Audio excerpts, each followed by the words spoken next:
Welcome and thank you all again for joining us for this month's webinar, the afternoon version for those who join us every month in the afternoon. Sometimes it's a little bit loosey-goosey, a bit more in the afternoon because we've had a bash of this before. But I'm really excited to have Nicole Davidson come and join us today from Nicole Davidson Negotiations. I think in the current market that we're in, getting some knowledge around how we can actually do things is going to be really good. So before I get started, welcome Nicole and thank you for joining me. Thanks, Ashley. It's a pleasure to be here.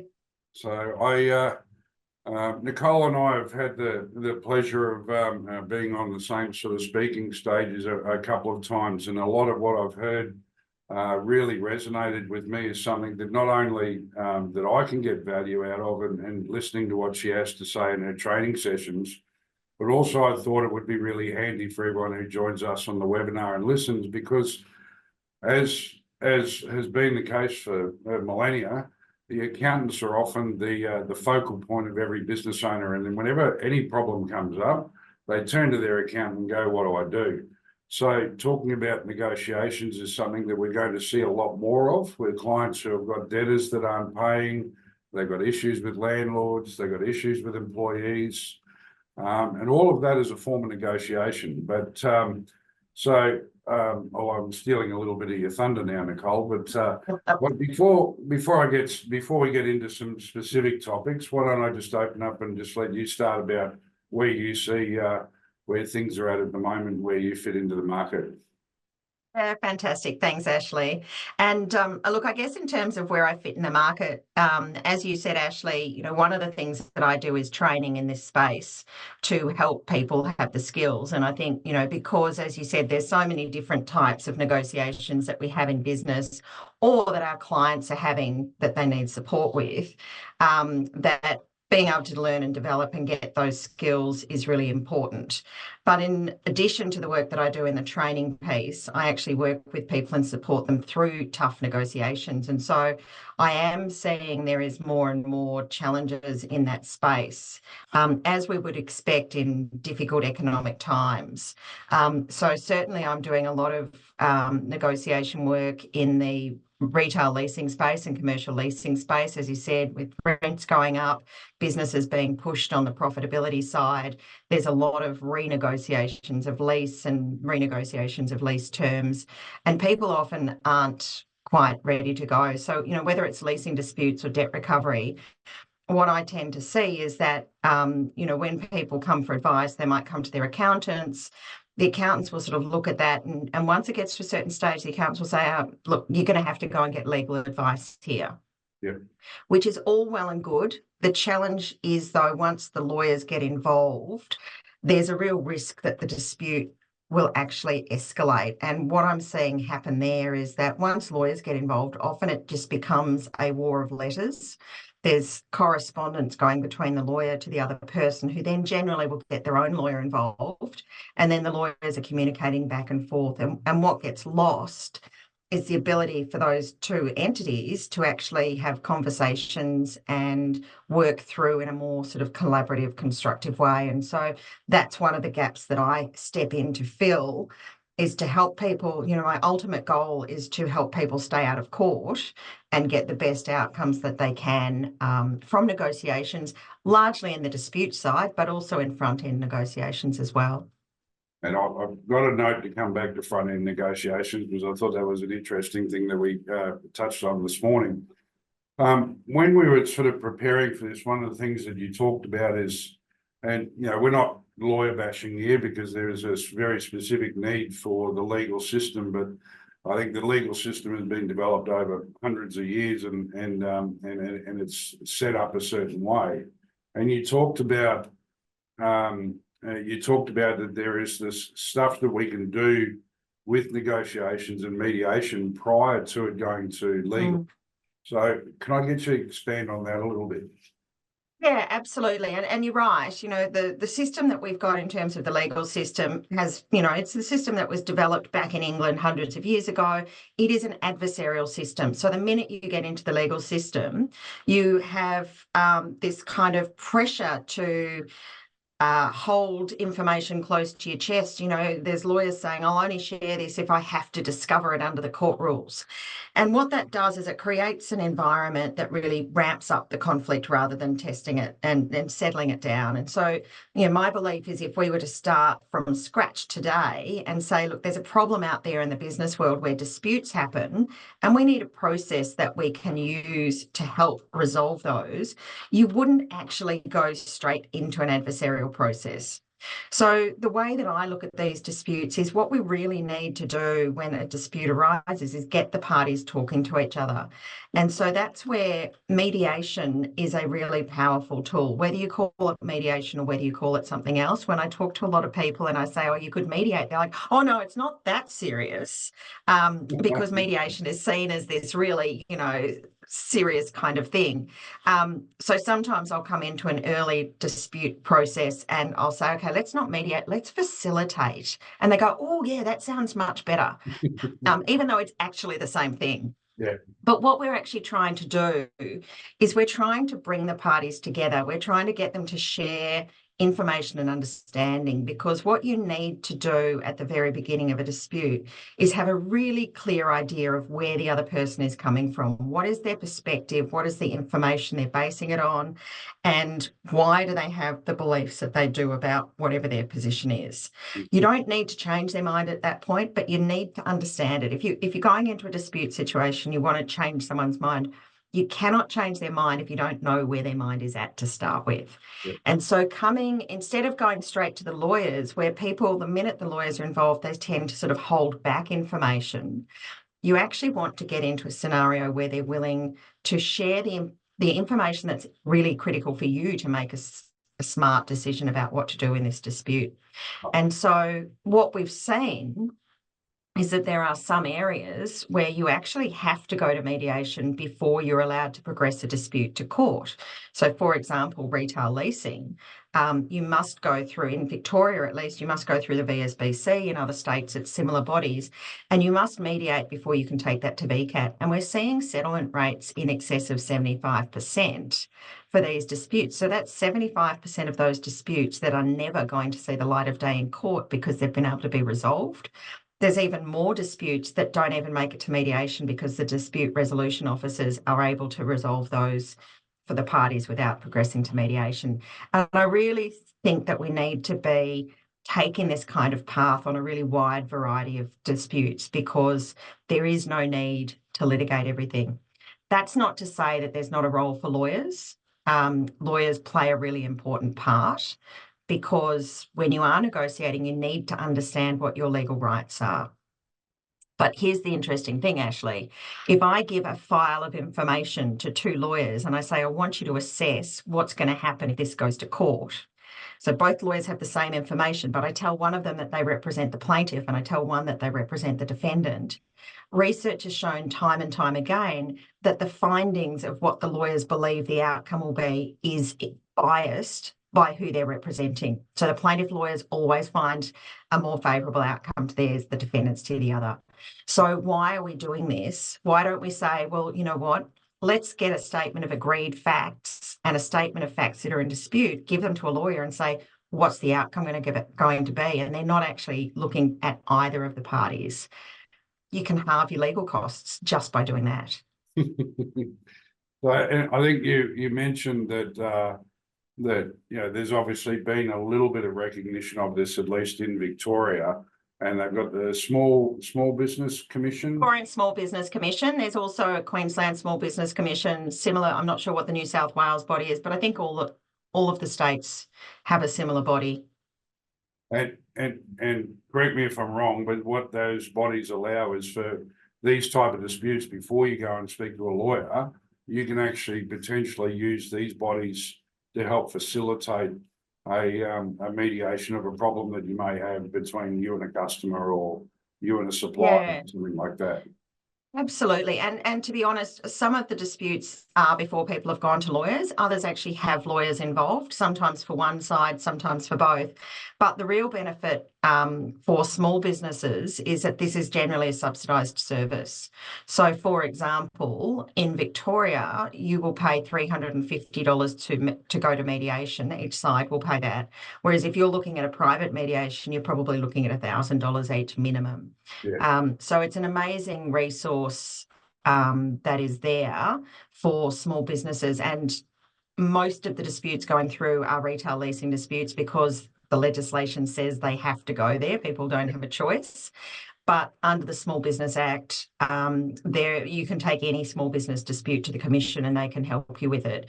And, you know, for businesses who don't want to spend a fortune on legal fees, or even if they do want to, they can't because they don't have the cash.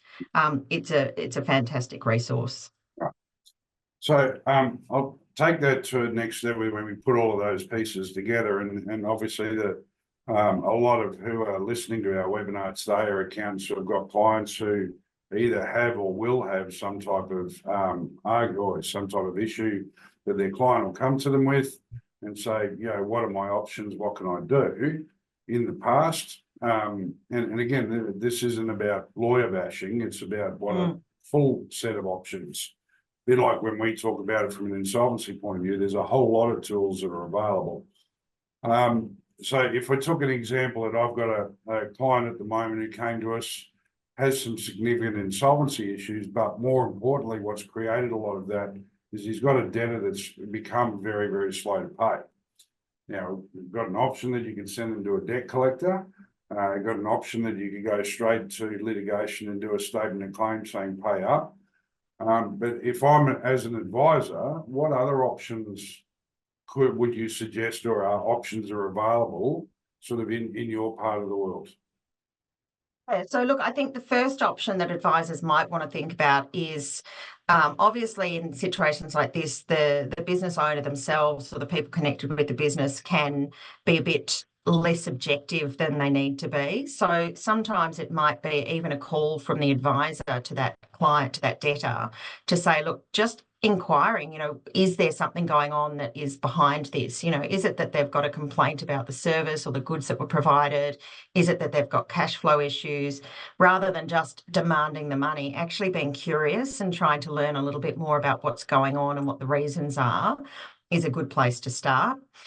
You can also bring in someone like myself as a more neutral person. So I've had a case like this where, you know, there was a claim for about $500,000. I was asked by the creditor company to go in and see what I could do. So I rang the debtor. I explained, you know, I've been retained. This is the nature of the work that I do. Ideally, I'd like to be able to get into a process where I can work between each of you as a neutral to try and understand what's going on. And if there needs to be some sort of terms or something agreed, we could work with that. So you can try that. Of course, it's a voluntary process and some parties just won't want to do it. And that's where, once again, sometimes you've got to go down the legal path to actually bring the other party to the negotiation table, unfortunately. But, you know, once again, there's cost issues there, and we know that everything's going to settle before trial. Only 5% of issued cases actually proceed to trial. Yeah. And we know if you can settle early, you're probably going to settle it around the same thing that you would have got if you'd settled on the way to trial. You'll just have incurred a lot less cost on the way. Yeah. It's unfortunately it's become part of the game almost, hasn't it? So if we just drill down a little bit on, and if because I know accountants particularly have a real caring for their clients, so they want to try and help them. I know for myself sometimes that we need to be involved, because the only way we're going to get paid is if we can actually get some of this money out. And I know that that's an issue with accountants as well. So if they are to pick up the phone, what are they trying to achieve by picking up the phone themselves, or having before, say, a full mediation service like yourself? If they were to pick up the phone, what are they trying to achieve, and how would you work that through? I think if they're going to pick up the phone, what they need to be doing is going in with a really conciliatory approach, because what they're trying to do is build trust with that other person. So often, you know, when you get to a situation like this, sometimes it's already been going on for some period. potentially and most likely communication between the debtor and creditor is broken down. And so what you've got to do is you've got to come in and you've got to be saying, look, we want to come and sort this. Obviously, there is a debt. We're concerned that if we can't have some conversations and discussions with you, the next stage is likely to be that we're going to have to take legal action. We don't want to do that. You don't want us to do that. We would like to engage in a process to try and understand what's going on so that we can work this out and avoid that for each of us. So you're really going in with we're here to help you, as well as the fact that I'm helping my client, and trying to get through that way. Now, the challenge, of course, when you are the advisor for the creditor company is that it may be hard for the debtor to see you as unbiased and neutral, and that's where bringing someone in who's sort of external to the picture can be of benefit. Excellent. Okay, so and that's not necessarily going to be hours and hours of time. It's hopefully a phone call and a couple of follow-ups that might lead to something. Now, when you talk about getting yourself involved, I think one of the issues that often comes with mediation is that there is an assumption that whoever starts the communication process is going to be for their side. And if you've got this already an argument going on, and then you pick up the phone and go, hey, I'm trying to be independent and help you, but they're paying me because they've retained me. And when I look at a whole mediation process, and unfortunately, supporting some clients and other matters, I've been involved in a few, they're not the most conciliatory process, really, are they? I mean, you often get locked in separate rooms and there's someone walking backward and forward. And all that sort of process. Is what you're doing in these pre-litigation negotiations or mediations, is it the same sort of thing or different? Well, it's a really good question because the mechanics of it are often quite similar in terms of the techniques that I'm using, and the way that I'm working with the parties is very similar. But if you think about mediation in the context of litigation, there's a few differences to doing it earlier. One is that by the time you've got into litigation, the business relationship between those two parties is pretty much broken down. And so it tends to be very much a zero-sum game about, arguing about numbers. The parties aren't in any way, shape or form trying to rebuild the relationship. It's just about, let's close out this dispute and get on with it. And when you're in that sort of litigation mediation scenario, you either have a fixed half-day block of time or a fixed full-day block of time, and you work hard all day and you either get to a resolution or you don't, and then that's generally it for the mediation. In a pre-litigation or an early intervention mediation, you've got a lot more flexibility. So the first thing that I do, and that question of bias is really important, Ashley. So the first thing that I will do is, if one party has found me somehow and wants me to come in and help, I always recommend that rather than them saying to the other person, hey, we want to mediate, we've got this person, we recommend her as the mediator, I always say, why don't you tell the other person that you want to mediate and say, you'll hear from someone, and then rather than them just saying this is who we've picked and the other person goes, no, not going to happen because you've picked them, so clearly they're biased. It's let me have a conversation with them, and it's my job then to explain the process to them and make sure that they're comfortable that I am neutral. And if they don't get comfortable, then I might provide other alternatives for them, or they might come up with someone else. The next thing that I think is really important and doesn't get done in as much detail often in the litigation mediations is I actually need to meet with each of the parties ahead of the joint mediation, because I want to make sure that they come to that mediation really prepared. Because it's early, there's not as much information exchange that might have happened as if we're in litigation. So I'm going to go through, and in that pre-mediation meeting, what I'm doing is effectively taking them through a strategic process to assess the negotiation. And so I do that based around what's called the Harvard 7-element model, which is what all my teaching is based on. And when I do negotiation coaching, it's all based on this. So I take them through this 7 elements model to make sure that they've had a really comprehensive look at what's going to happen, and to identify any holes in information or any issues that might stop the mediation from being able to reach a settlement, so that we can address those before we come together. And then once again, because it's an early intervention, there often are things that come up where there's a lack of information. So if in a shareholders dispute, for example, often the big question is, well, what's the business actually worth? And they haven't yet got a valuation. Or maybe it's a employee dispute, but we actually don't know certain things. We haven't gathered up all the employee performance or something like that. And so with the informal ones, it might be that we actually have shorter sessions, but more of them because we actually come up with an action plan at the end of each session and say, well, this is what we need to do. Let's get that additional information, give people time to review it, and then come back and have another go. So it's a much more flexible process. Right.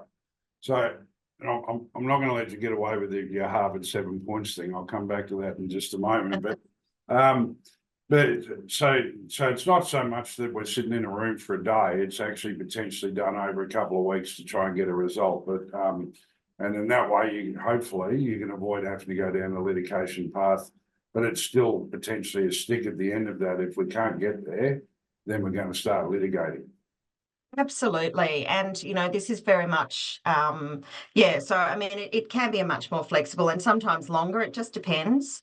You're not, by mediating early, you're not cutting out your ability to litigate. Right. What you might be doing, though, is actually cutting down the number of issues that need to be raised if it goes to litigation, which can actually save you costs in the litigation process.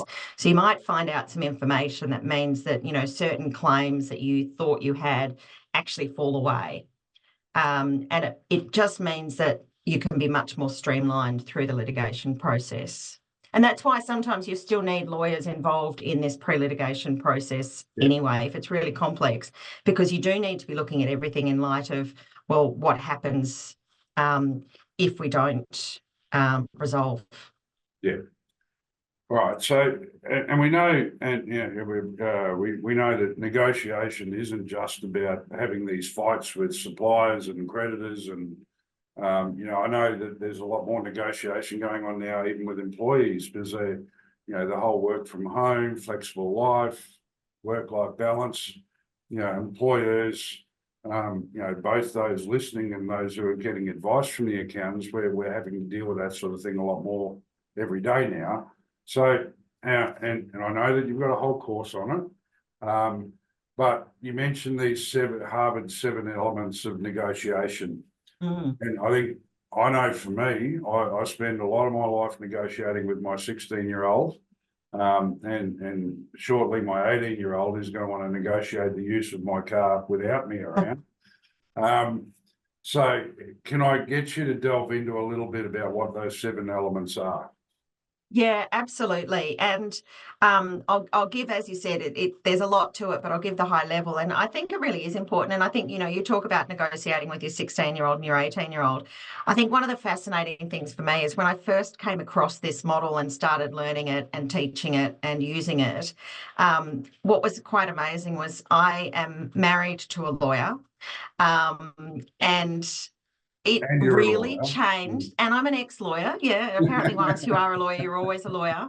But I'm married to an M&A lawyer, and he spends his life negotiating. And so I think until I learnt this stuff, I was not able to negotiate with him anywhere near the way I am now. And it's not that our negotiations have got more aggressive. It's the opposite.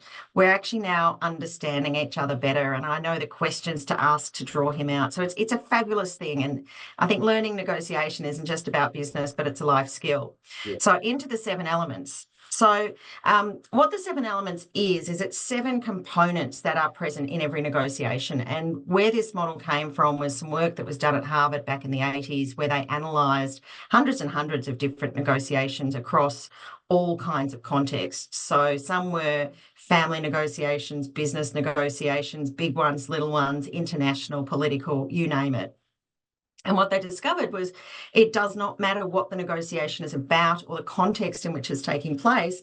There are 7 things that are going to run the dynamics and alter the dynamics of the negotiation that are all levers that you can use to understand the negotiation, to plan it more strategically, to understand when things are going wrong, what's going wrong, and diagnose what to do about it. And so before a negotiation, actually digging through and understanding what these 7 elements are in relation to this particular scenario is really important. So the 7 elements, the quick version, the first 2 are what we call interpersonal elements. So the first is relationship. The way that the people in the negotiation connect with each other is going to be very determinative of the level at which the negotiation runs. We don't have to like each other, but there has to be sort of some ability to deal with the fact that we've got different opinions.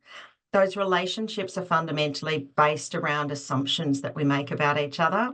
And so we need to be thinking about, is the relationship between the parties conducive to having a productive negotiation? Is it one that's going to actually mean these people can't even get in the room? And what do we need to do to adapt the way that we approach this negotiation to deal with the specific relationship that we've got? Or what can we do to improve the relationship?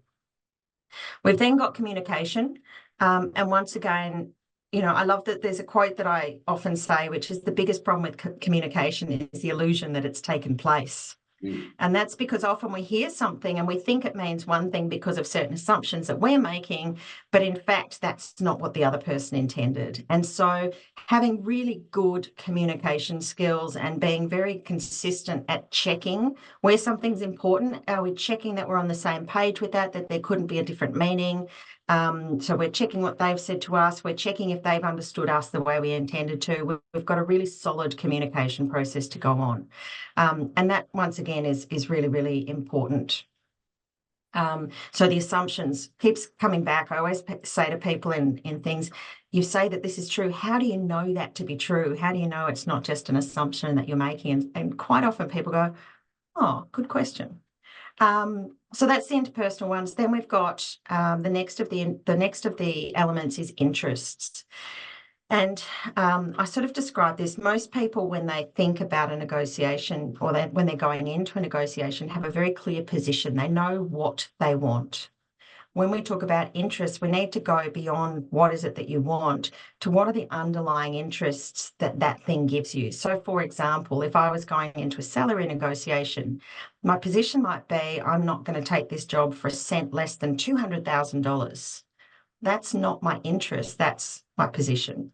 And what I need to go is, well, why is that my position? What are the underlying interests? And it might be things like, I've seen the salary surveys and that says what market is, and I want to be fairly compensated. It might be I've worked out what my mortgage repayments are going to be, and that's what I need to pay the mortgage. It might be I've got anecdotal evidence about what other people are saying, and once again, I want to be fairly compensated. It might be I've got another opportunity, and I want to make sure that I'm being I want to get into something that's secure. This is risky. I've got a secure job now, so I need a buffer if I'm going to take something that's risky. Once you get down to move into these sort of underlying concerns and interests, that's where you get flexibility and the ability to come up with different negotiation strategies and options. Then the next of the elements is options. The biggest problem that we see here is so we want to be not just going with the first thing that both parties agree to.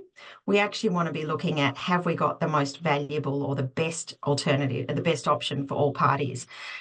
What we know is that too often parties will just negotiate as soon as they hit something that works for both of them. They go, yep, great, job done.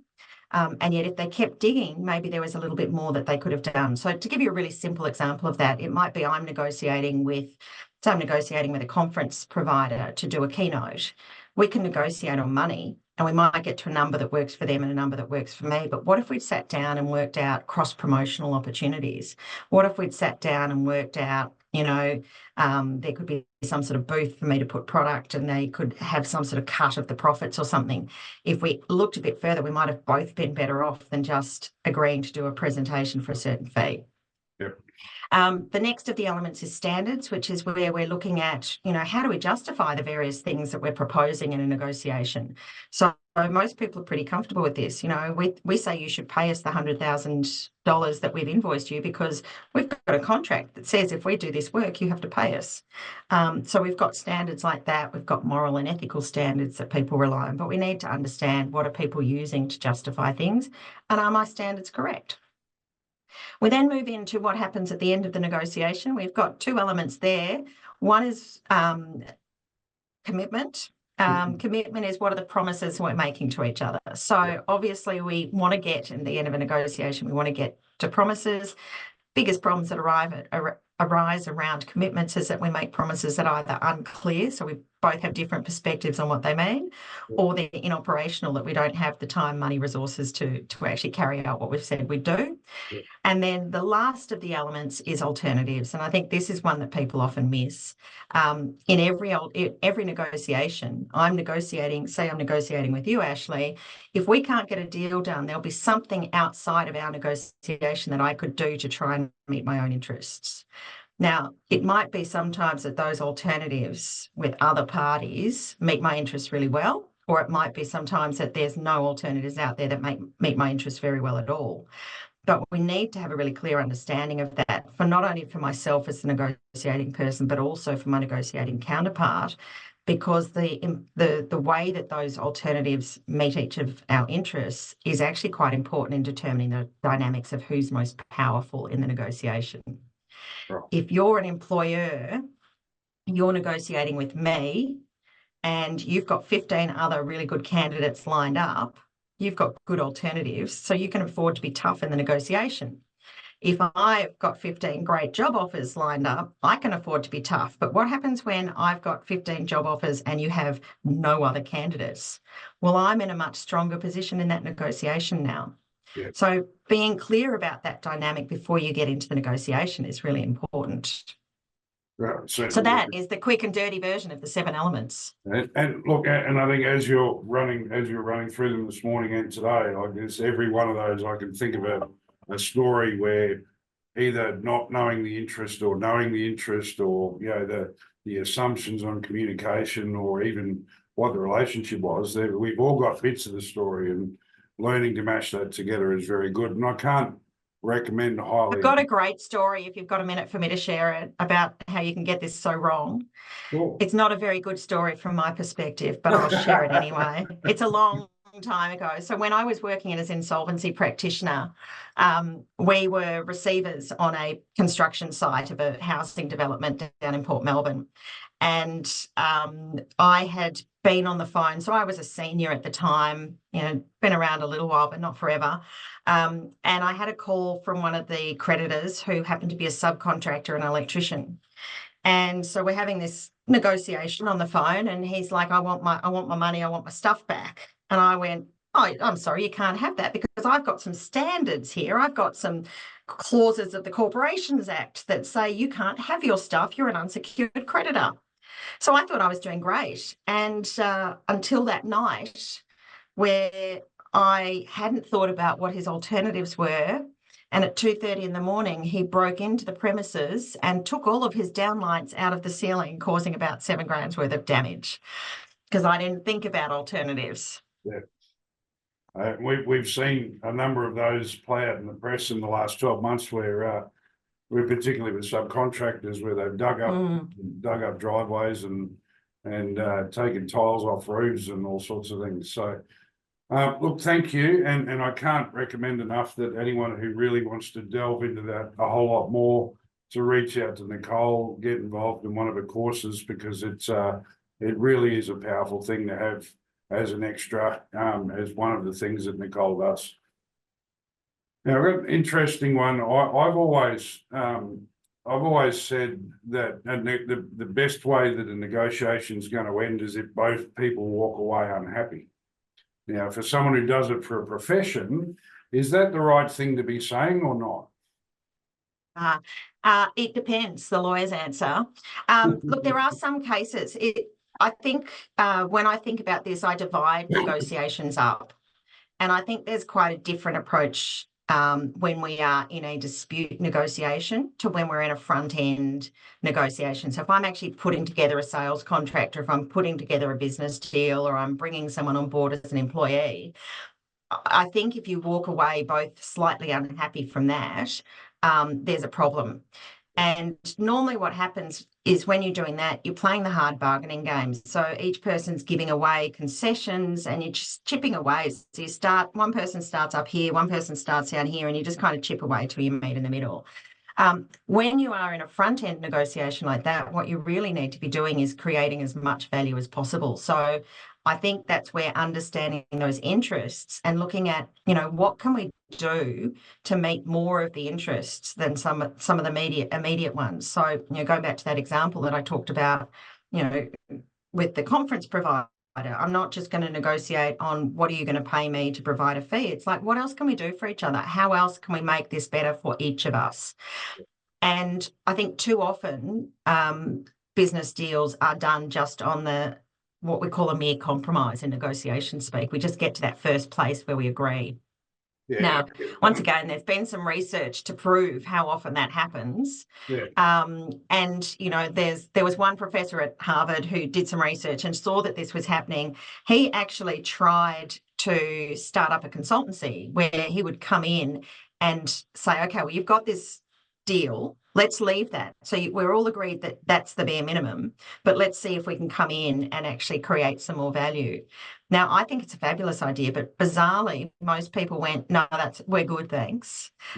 Because I think so often we're so busy, we don't care about just getting a mere compromise because it allows us to move to the next thing. So, there's trade-offs in everything that we do. Yeah. But in a dispute situation, quite different. If particularly when I get to mediations where litigation is already on foot, there is no winners in litigation. Even the winner, it doesn't win normally because they don't get everything that they wanted. They're always out on costs to some degree. So when we're in that sort of situation, I talk about, the ultimate goal of the negotiation is let's get the least worst outcome because there are only bad outcomes here. And I think that's really important because, comes back to those alternatives again. Sometimes people will need to give a lot more than they feel that they want to give to get something to settle, but they're still giving less than they would if it went to trial and they lost. And so coming away with that going, this is my least worst outcome is really important. And once again, an example of that just came back to mind. I did a mediation last year. Now, the claim in the mediation was for $800,000. The lawyers for the defendant basically said that the defendant's case was almost unwinnable. There was very little chance that they would succeed if it went to trial. We got to the point where she was offering $70,000 and the plaintiff said he'd accept $80,000. So, he's moved a long way from the $800,000 that he said was owed. And she almost walked out of the mediation at that point. And it was only when I actually put up on a whiteboard, I did a little table to show this is what it looks like if you win litigation. This is what it looks like if you lose litigation, the percentage chances of each happening. And then you kind of get a weighted average.